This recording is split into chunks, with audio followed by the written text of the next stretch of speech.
সন্তানের প্রতি প্রত্যেক মা বাবার খেয়াল রাখার পাশাপাশি যত্ন নেওয়ার আহ্বান জানিয়েছেন সড়ক পরিবহন ও সেতু এবং রেল নৌ পরিবহন মন্ত্রী শেখ রবিউল আলম রবি। তিনি বলেন, মায়ের সঙ্গে সন্তানরা মন খুলে কথা বললেও বাবার সময়ের অভাবে তা পারছে না। তাই প্রত্যেক বাবাকে সন্তানের মন মানসিকতা সম্পর্কে জানতে হবে। সকালে এক অনুষ্ঠানের প্রধান অতিথির বক্তব্যে তিনি একথা বলেন।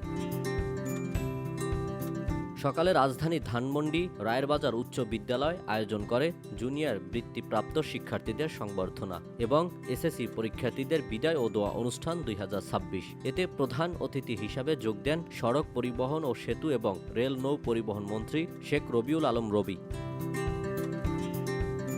এ সময় মন্ত্রী শিক্ষার্থীদের উদ্দেশ্যে বলেন, জ্ঞানের চর্চায় গভীরতা জানার পাশাপাশি অনৈতিক কাজকর্ম থেকে দূরে থাকতে হবে। বাচ্চারা যারা পরীক্ষা দেবে তাদের প্রতি আমার অনুরোধ, যেটা একটা চ্যালেঞ্জ নিতে জানবে, জ্ঞানের চর্চা গভীরতা সবকিছুর মধ্যে থাকার চেষ্টা করবে, অনৈতিক পন্থা অবলম্বন করবে না।